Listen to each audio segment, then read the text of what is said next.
This is your algorithm using lemma. The next question is question number 2.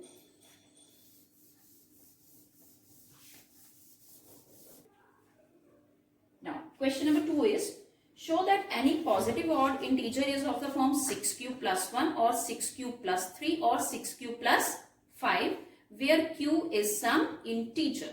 So, he says any positive integer will be of the form 6q plus 1 or 6q plus 3 or 6q plus 5. Right? Now, let us consider any positive integer, any positive odd integer a. Let a be any positive odd integer. And then we know that if you divide a by b, what will happen? We will get quotient as well as remainder. So a can be expressed as a is equal to bq plus r, where r is less than b but will be greater than or equal to 0. Fine. Now, according to the question given to us, b is 6, because he says the odd positive integer is of the form 6q plus 1 or 6q plus 3 or 6q plus 5. So b is 6 over here. Now this b, as I have told you, r is depending upon b. So r can be 0, can be 1, 2, 3, 4 or 5. It cannot be 6. So using r and b over here, I can get different numbers. See how? A can be, now b is 6, q is q and r is 0. I am taking the very first one. Same way, the second is, again b is 6 and remainder is 1. The third number will be like this. So all possible numbers are with the mean. Still I have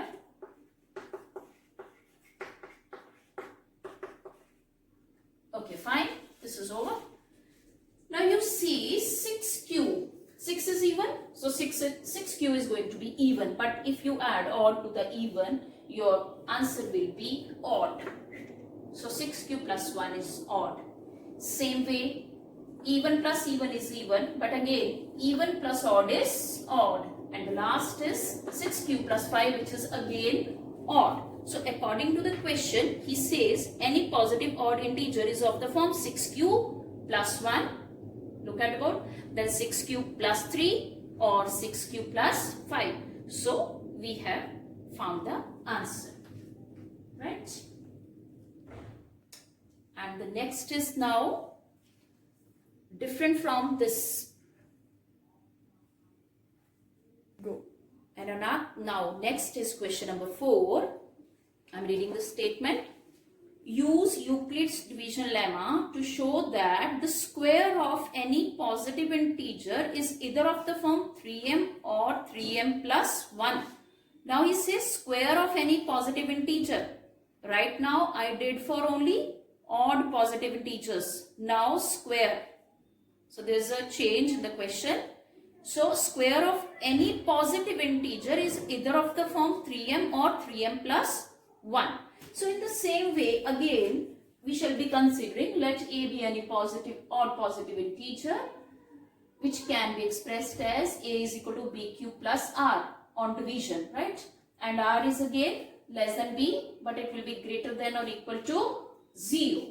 Now here, b will be 3, right? And r will be 0, 1 or 2. Now what will be the integer now? A can be 3q plus 0, or it can be 3q plus 1, or it can be 3q plus 2. Either of the three. Now he says these odd integers, square of these odd integers can be expressed in the form 3m or 3m plus 1. Okay. Now I shall be taking these three numbers turnwise. Look at the board. I shall be parting them. 3 parts. First was, and I can delete this 0 now, no longer required. Right? Now he says square of positive integers. So squaring both the sides here, we will get 9q square. He says express it in the form 3m. So I shall be converting this into the form 3m. So I can take out 3 from 9 out easily. I shall left with 3q square. Now this 3q square I can name it as m, where m is another integer. The value for m is 3q square. M will be here 3q square. Right? Then take up this number, squaring again both the sides. So it will be 9q square plus 6q plus 1. Now you see plus 1. So he says another form is 3m plus 1. So I can take out 3 common from here. It will be 3q square plus 2q, and the last is plus 1. So I can use this as m, where m is any integer. That is over here. The value for m is 3q square plus 2q. Now I am leaving this for you. You shall be expressing the square of a is equal to 3q plus 2 in the form 3m plus 1. It will be in this form. So all of you can find out the square. Okay. So this exercise is over now, right? The last question is left. You shall be doing yourself. There he says use Euclid's division lemma to show that cube of any positive integer is of the form 9m, 9m plus 1 or 9m plus 8. Here I have shown square of the numbers. You shall be taking cube of the number, right? Thank you.